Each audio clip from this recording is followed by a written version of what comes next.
guys, and welcome back to the 5th episode in the nutrition series. Today we are talking about hydration and the effects hydration has on performance and the importance of hydrating. Quick disclaimer then guys, I am a coach. I quite often work with performance-based clients, and the information I'll be providing is purely based on the information that I've looked into and the research I've looked into myself. I'm not a dietitian, and for any in-depth specific needs I'd highly recommend you go and speak to a dietitian. Hydration then guys, so what is hydration, why is it important, and why is it relevant to you? So when we think of hydration, we can look at the basics, such as supporting hunger cues. So this will help to normalise your hunger cues and support appetite. So for somebody who is wanting to lose a bit of weight, that's a good idea if they find themselves snacking throughout the day, where it might not be actual hunger, it may just be appetite. So we could snack for a variety of reasons, boredom is one of them.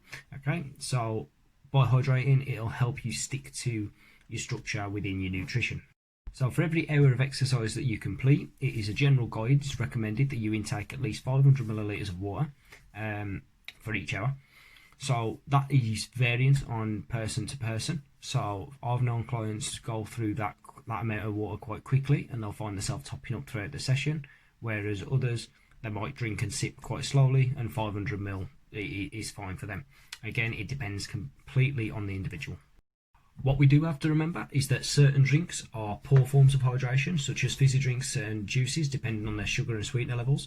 How much water you should drink a day is based on the individual. So the rule of 8 cups of water a day seems to have died off a little bit now. What we do tend to say is 0.033 per kilogram of body weight is a bit more, gives you a more rough idea, catered more to the individual. So the dispute with the 8 glasses thing is more on, well, what size glass do you use? Is it relevant to somebody who's quite tall, quite stocky, as opposed to somebody who's quite small and maybe a more petite build? It wouldn't be relevant to both. So that's why we've gone more specific with that recommendation now.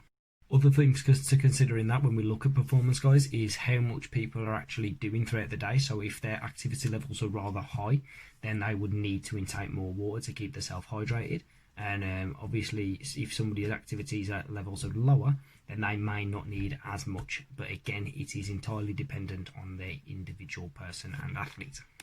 So how does hydration affect performance then? So when we look at resistance training, a study was conducted by the Journal of Medical and Sciences of Sport and Exercise, based around male athletes, all of generally good health, ages from 23 and upwards, of all similar body composition. So things such as the water intake, exercise temperatures and measures that could be controlled and monitored amongst control and experimental groups were put in place. The study was conducted over a day, showing no significant differences in exercises such as vertical jump, but did conclude that during resistance training they did see a drop in performance. This is based on a study around hypohydration, so that's not to be confused with dehydration. Dehydration is the process now of losing water arguably, whereas hypohydration is more of the amount of water lost that hasn't been compensated for. So to improve hydration then guys, keeping a bottle of water on your desk at work is always a fantastic way of doing that. You've got it to hand. Another one is having a glass of water first thing in the morning before you do anything. What that does is it helps replace any water lost during sleep when we sweat and things like that. Another thing to consider, like we've mentioned already, is the 500 ml during exercise, but remember that's got to be dependent on the individual.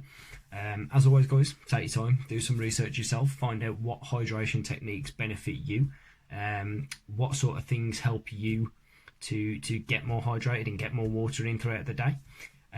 Speak to your coaches, work out what works, and as always guys, if you have enjoyed the video, show us some support, and I will look forward to seeing you in episode 6.